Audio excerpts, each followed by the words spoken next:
Hey guys, welcome back to Tip Top Sports. Today we are counting down the top 10 young cores in the NBA right now. Here we go. At number 10 we have the Toronto Raptors, wins above replacement 79.3, best under 25 players, OG Anunoby 21.4, Scotty Barnes 15.1, Malachi Flynn 11.4, previous rankings 21st, 24th. Are the Raptors rebuilding? It's hard to tell. On one hand, Kyle Lowry is gone after the team blatantly tanked down the stretch and season away from home.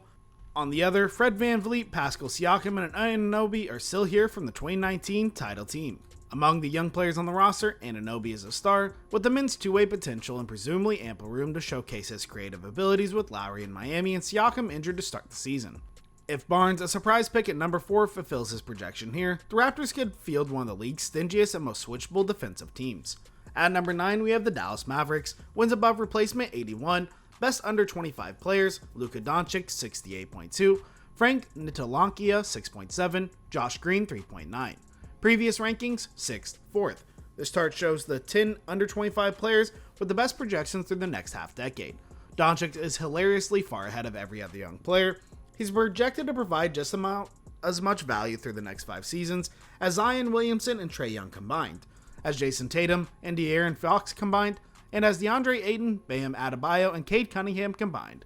He's also projected as the best player in the entire league. Regardless of age, during that span, he's just 22 years old. Dallas will rank near the top of the young cores leaderboard for as long as Doncic is healthy. It's too bad the rest of the roster isn't nearly as young or talented. The second best youngster is Ntilikina, who has never found a footing in New York, and it has by far the worst career true shooting percentage for any active player with at least 1,000 attempts. At number 8, we have the Charlotte Hornets, wins above replacement 81.4, best under 25 players, LaMelo Ball 41, Miles Bridges 10, PJ Washington 9.5. Previous rankings 24th to 28th. Projections come with the widest error bars for young players who arrive with less of a statistical foundation than veterans, and those error bars are especially wide for unorthodox players like Ball, who played in Australia rather than the NCAA. That's why I say the projections overestimated Wiseman, who played just 3 NCAA games, and why they underestimated Ball by a similar amount. Entering last season, Ball was a forecast for a 16.1 WAR through 5 seasons, a solid projection, but not star level.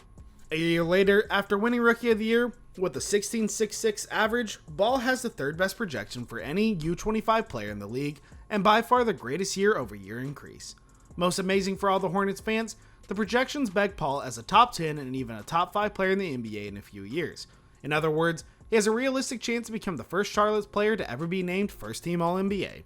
At number 7, we have the Sacramento Kings, wins above replacement 82.3, best under 25 players De'Aaron Fox 24.8, Tyrese Halliburton 18.4, and Louis King 9.9.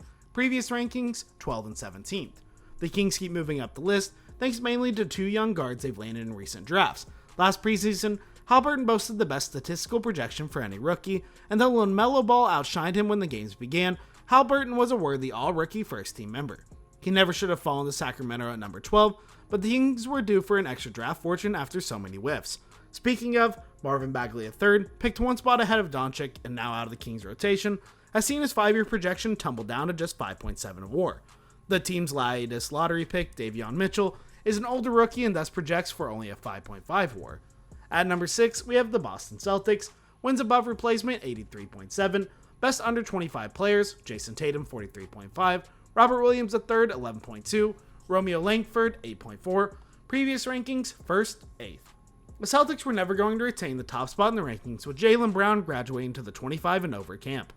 But Tatum is so accomplished with the 2nd best projection among all U25 players that Boston's 6 near the top regardless. As a reminder from last year's list, Tatum and Doncic fit among a select class of just 15 players in league history to be named to an All-NBA team at age 21 or younger.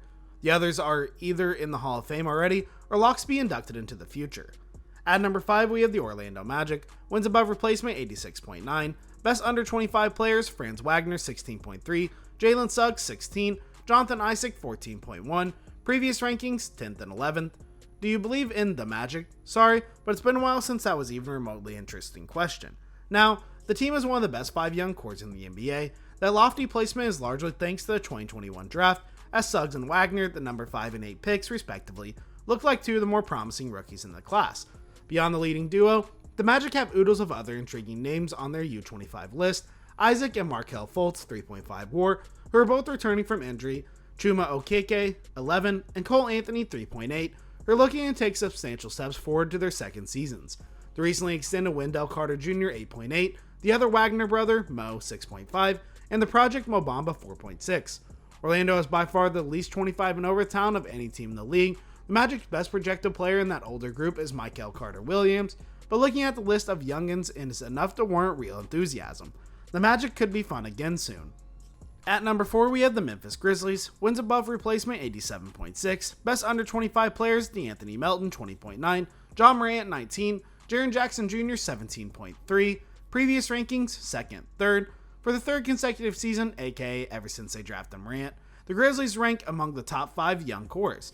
They're one of just 2 teams to be able to make that claim, and they might stay here for a while, as Morant and Jackson are only in their age 22 seasons, and Melton, Desmond Bane, 10.3 WAR, and Xavier Tillman, 7.9 in their age 23 campaigns.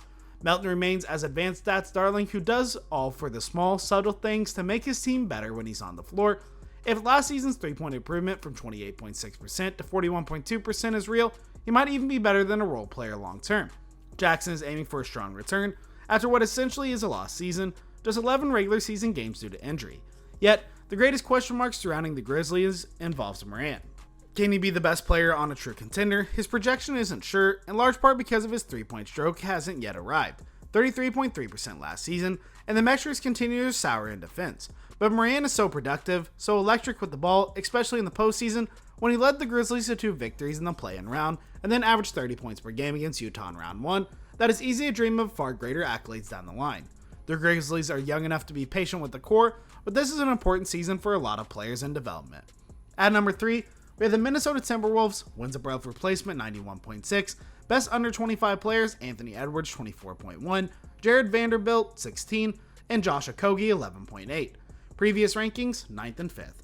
The Timberwolves fell in these rankings last year as Karl Anthony Towns aged out, but as one number 1 pick leaves, another one enters the fray. Edwards excelled down the stretch after a shaky start to his NBA career, and profiles as a potentially suitable understudy to Towns' leading man. Indeed, in his first game of the new season, he dropped 29 points to support Towns' 30. Minnesota doesn't rank this high just because of one player though. Vanderbilt posted strong defensive stats last season, a rarity for Minnesota, and the team's best on differential aside from Towns' and Okogie, Jaden McDaniels 11.4, and Nasri 10.7 all look like workable role players. That's 5 different U25 Timberwolves projected for double-digit WAR in the next half-decade, the most for any team except for the team ranked number 1 overall. At number 2, we have the New Orleans Pelicans. Wins above replacement, 119. Best under 25 players, Zion Williamson, 39. Brandon Ingram, 21.7. Nickeil Alexander-Walker, 13.9. Previous rankings, 5th and 2nd. The Pelicans, like the Grizzlies, have ranked in the top 5 in every iteration of this exercise, which not so coincidentally began the same year as the Zion Morant draft. But while the Grizzlies have pushed into the play-in round each of the past 2 seasons, and the actual playoffs once, the Pelicans haven't advanced farther than the fringes of the race they are on now in their 3rd coach in 3 years. Williamson's projection shot up in this year after he dominated as a sophomore, and a record-setting offense around the rim at 27 points per game, a historic number for a player so young. But the projection doesn't know that Williamson mysteriously broke his foot over the summer, or when he will return, or how his growing injury list will affect his long-term plans. The Pelicans have a bright future, but that's entirely predicted on a building around an MVP candidate. Ingram, for instance, profiles better as a secondary rather than a primary option. Because of all this potential, but also all the risk, New Orleans might have the greatest gap between the ceiling and floor through the next few years. And finally, at number 1, we have the Atlanta Hawks. Wins above replacement, 127.2. Best under 25 players, Trae Young, 30.3. John Collins, 23. Kevin Huerter, 18.5. Previous rankings, 4th and 9th. The Timberwolves haven't won a playoff series since 2004, the Magic since 2010, the Grizzlies since 2015, and the Pelicans since 2018. Atlanta, meanwhile, lands at the top spot fresh off a run to the conference finals. The Hawks are wonderfully situated for both the present and future, not just with Young, the showstopper, or with Collins and Huerter, both recently extended, but with Onyeka Okongwu, 13.2 WAR, DeAndre Hunter, 13, and Cam Reddish, 10.5 as well. That's 6 different young Hawks with double-digit WAR projections through the next half-decade. They'd be in an enviable position even if they didn't also have productive veterans like Clint Capella and Bogdan Bogdanovic.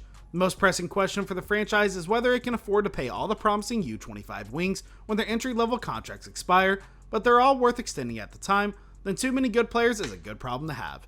Well guys, thank you so much for making it to the end of the video. Be sure to smack that like button, subscribe to Tip Top Sports, and ring that notification bell so you never miss a video. Thanks for watching.